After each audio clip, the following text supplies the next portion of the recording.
Sit, turn type, sit. Good boy. Ruff.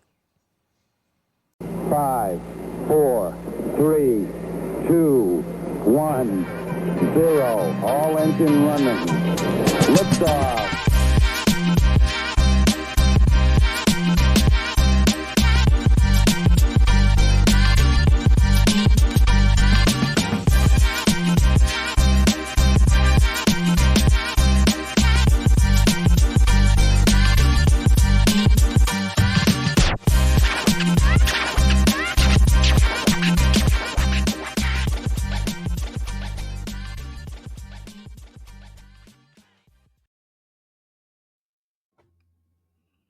Cutting a promo, my friend. And if I sound a little bit off kilter, it's because I was under the weather this past weekend. Got the stomach bug, the virus.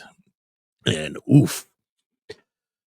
Wasn't good. I felt like I was in the Super Bowl. I felt like I was a running back going through the hole, getting hit by defensive linemen, linebackers, and the safety. And even if the kicker wanted to hit me, that's what it felt like. It could have been all that in one. It was not a good one. That bug is going around and it's going around nasty. The household is all messed up. Super producer Sally and Mom, they're all beat up. So they're getting through it. Thankfully, it was only a 24-hour bug. It was crazy because I thought it was that I went in a little bit too much. I indulged a little bit too much the night before. But I kind of realized that, this is not how it usually feels like. No, this is not what goes down. So I made sure that stayed hydrated, did some Gatorade, made sure the old poop chute and everything else was covered because it was coming out everywhere. It was nasty, but nonetheless, we're back in form. And this week's Cutting a Promo is about the WWE releases. Some people were shocked by this. Some were upset. Many had opinions about it, but I must say that, things do occur in the wrestling world as in all business. Listen, you got to take into consideration. Sometimes you got to part ways. Some people can't get jobs. Some people can't get the positions that they want. Some people can't get raises or promotions and such. And sometimes you got to step down, resign, or be let go. That's part of business. I know a lot of people were more inclined to discuss on how WWE says, this is all budget cuts thing, or this is cuts being made so that the next in line could start moving up, which in both parts could be fair, could be right. But like I mentioned, this happens everywhere. This is all business. This is all what goes down. Just to give a quick synopsis of who was released. We had Duke Hudson, who was released earlier in January. Silently, he was released. One who was shocked by their release, but also by the fans as well for their release, was Blair Davenport. They actually had some thoughts and belief that there was some plans for her to get a push down the line. Isla Dawn was released as well. We had the Authors of Pain with Paul Ellering, which, by the way, man is 70-something years old. How is he going to be? You can sit down, bro. It's fine. You enjoyed a great career. It's good. It's fine. Another shock to many, probably not by me, but by many, was Cedric Alexander, who was released. A big one that a lot of people didn't see coming, but I did. Yeah, I think I saw the writing on the wall with that, was Giovanni Vinci. And lastly was the Good Brothers, Luke Gallows and Carl Anderson. Just my quick thought about those altogether. Blair, I actually thought had an upswing. I thought maybe there would have been something for her there. I think maybe that there was problems with trying to fit her in the program, especially with the different personalities that now are involved and not or are now returning. For instance, with the returning Charlotte. Oh, and I even forgot who else was on the table too. Sonya Deville was on the table too. I'll get to her in a minute. But yeah, there were some possibilities that she may have been basically xed out by the up and coming, incoming, returning stars. That's it's unfortunate. Blair had a good chance to be a breakthrough on there. Like I mentioned with the Authors of Pain, they run their course. I mean, what more can you do with them? They're a tag team, but it's like it's difficult. Like it's not really. They're not really that impressive to me. I mean, they're big and they just we put them in ultra armed military gear. It kind of takes away from the believability that they can be damaged, and it's a little bit too much. Paul Ellering, like I said, had an amazing career wrestling. Was part of the Legion of Doom, the Road Warriors, managerial staffing and such. He was a key fixture and helping to put those guys over back in the 80s and the 90s and such. So his part there was just running thin. He didn't talk. He just stood there. He just was standing around. What couldn't he do? And like I said, he's 70 years old. Jeez, let him go off into the sunset and retirement beautifully. Isla Dawn, one half of the first inaugural, I believe they're inaugural tag team champs. I believe so, yeah. And not a bad wrestler. Was great a great person in the ring, worker. She knew the bump, she knew facials and such. Just another one of those that kind of gets lost in the shuffle when it's there. Like going down with the women's division. It's so centralized because now with what's on the upswing, when you got Julia, you got Stephanie Vacour, you got Roxanne Perez, they're all in a peripheral. You got Jada Parker, all those individuals that are there. It's you're gonna get either lost in the shuffle, or you're gonna get pushed out, and that's what happened with Isla Dawn. It's an unfortunate thing. I mentioned Sonya Deville. Sonya Deville is a personality. She speaks well. She's a legit fighter.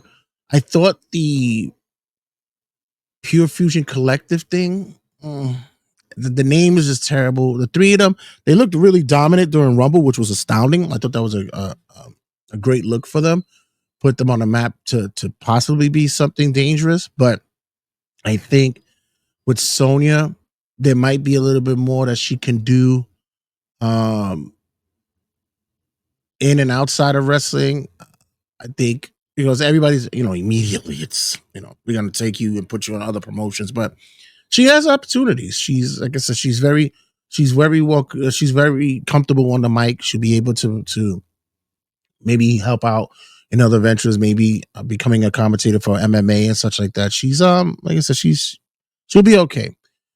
I know M2 Inc. is not happy about this one, but Cedric Alexander released as well. You got to think almost 10 years in the business with WWE. Almost 10 years. I've been 10 years at my job for the department that I work in. When you look at it, it's a long time, man. That's a gig. And yeah, that could really that could be a whole career for a wrestler. I think he showcased that he's still a great worker. Charisma wise, it could be hit or miss with him. I've often felt that as a singles, he'd be great if they had like a certain division for him. But I also believe that as a tag or with a faction, he plays his role very well, especially when he was with the Hurt Business and such like that. So I really believe that he's got much angles that much more opportunities that he can go with, which will be great. Giovanni Vinci, interesting, was with Imperium, let go from Imperium, brought back to Imperium, and I think he has the look. He's not a bad wrestler at all. I know a lot of people were trying to draw comparisons to to Claudio, and I know with his look and such like that. But I think with him, there is an upswing to him. I believe that independent wise, he could be a more lucrative uh, gimmick. He'll work well there. He's still a young man, fairly so, and I think that there's a lot of smoothing out of rough edges with him when it comes to working the indie scenes. I think he'll do very well there. He had potential to do something more on a grand scale. I would have probably paired him up with Andrade. Maybe would have given them like that playboy character look. They both come from money. I think that would have been a great tandem, especially with the tag team division flourishing somewhat in in WWE on a SmackDown on a Raw. So I think it would have been a better look for him to get a pairing there, but he didn't get that opportunity. Maybe down the line we could see that. Um, the Good Brothers, Carl Anderson, Luke Gallows. Once again, these are guys who are just legends. They've had grand careers, bro. Like they're um made their money, made their bread. It's just, right now that it's a new wave. And these guys are, it's possibly that, like I keep mentioning on the shows, where you got to start moving out the old guard to start bringing in the new ones. It's something that needs to um, be recognized, that if you want your new stars to become bigger stars, you got to move some people along. Luke Gallows, Carl Anderson, wherever they land, they'll be fine. Uh, they'll always get they always get a TNA comeback. They always still got the AEW connections, and they always got their New Japan connection. So they'll be fine. It's just, what more can you do? I want you to think about this, especially when it comes to people being released, and um, I know fans are sitting there like, well, they never get this person an opportunity. They never let this person shine. They don't get enough TV time, or the case may be. In wrestling, and maybe in all of in show business as well, it's you who have to put yourself over. You have to, regardless of whether they give you the TV time, or whether or not how long your matches are, what's your spots. It's you have to make a way to stand out from other people. Especially like in this day and age with social media now. Social media has become like this whole new vast um exploration of an expression of personality, and this is where you should be able to shine. You can't use the fact that I'm not being used properly on TV as an excuse. You have to be able to go out there and show the world that you should be noticed, you should be recognized. And I think that that gets lost in the in the creativity and the production of a wrestler, when they have to look within themselves to do so. They're not looking within themselves. You got to crank it out. You got to put out that material. You got to put out that the content. They have to see that you are someone to be recognized, as someone to be seen. Many times, you got to be put over. And I know right now people are sitting there going, well, look at Jey Uso. He's an industry plant. Okay, if you want to see it that way. The guy's getting over on a fucking on a phrase that was used almost 10 years ago. Kids don't even they stopped using that in 2016, bro. Like that shit was wash. But they brought it back on some goofy shit, and it caught. And that's how usually things start. Sometimes people look at you and be like, oh, you're a bozo for using that. But now all of a sudden, it's his catchphrase. It's everywhere now. Again, how? Who the fuck knows? Especially with like fucking Gen Xers. It's kind of weird for me when I see that shit, for honesty. I have yet to even want to believe that I've ever used that term outside of goofing on it. It's just weird. But in any case, that's what it becomes. And the other thing that people tend to forget is that there's an art that's been lost in wrestling, which is technically known as the worker. But as you people may know it as now, it's jobbers. That there aren't many much there aren't any jobbers. You know, you don't got Mike Saxon or Will Williamson from Little Hook, Wyoming. You know, there isn't any of those guys anymore. Everybody now is such a superstar that your talented superstars are just mid-level or low-level jobbers. They just are known, they're recognized. So that craft is gone. So when they gotta move on, they gotta move on. And your only hope is that down the line, they get picked up by other promotions and become recognized by other places. People are talking about right now that the whole Ricochet thing in AEW, that he gets released or his contract wasn't renewed and he goes to AEW and now he's flourishing with his new gimmick and his newfound heel persona over there, which by the way, shit ain't nothing but a nothing but a fucking not even whitewash. It's a poorly upgraded version of Seth Rollins. I'm sorry. That's just what it is. And I'm not mad at him for it. It is what it is. You just gotta take what you got and use it. If you gotta borrow from whoever, I guess that's what's gonna be. But that's part of wrestling. That's the business. That's what happens. You got to take the opportunities that you were given, learn from him, progress with it, and then move on and try to flourish somewhere else.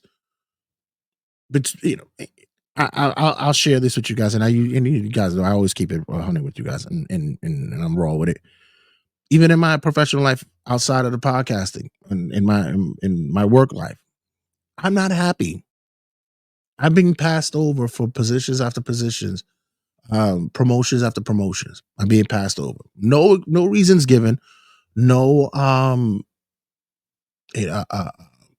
no sidebars explaining what could be fixed, what I need to be done. All I keep hearing is your resume is immaculate. You have everything going for you.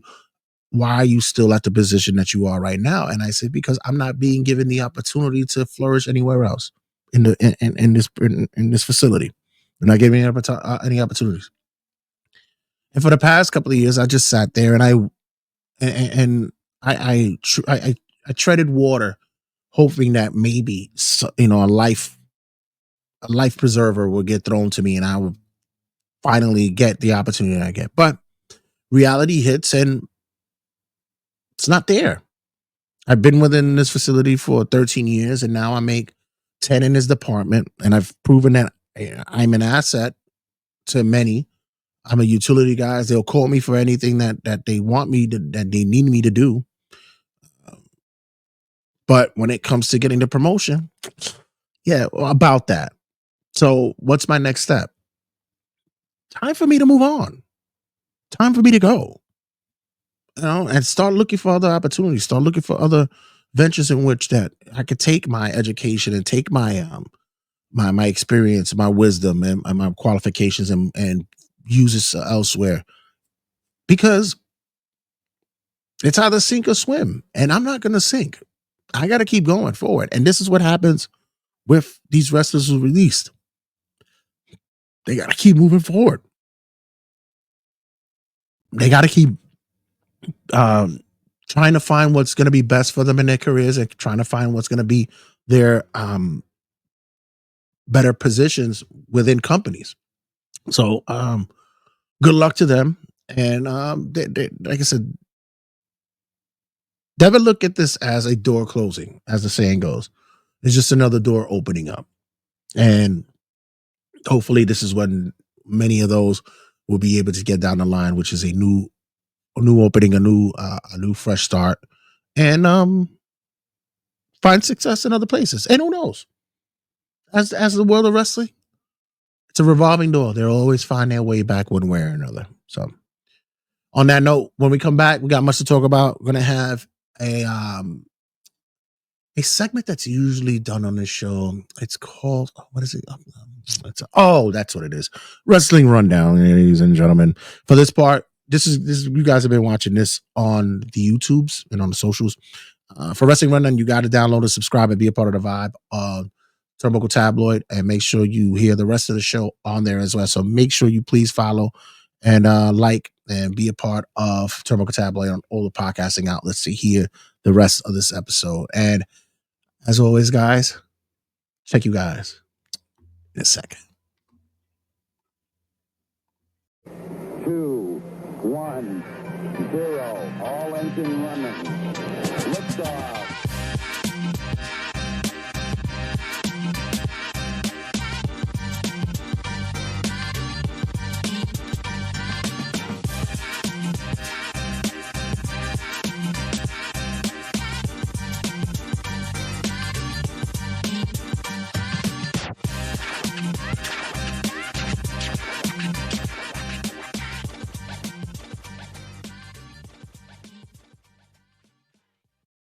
Sit, turn type, sit. Good boy. Ruff.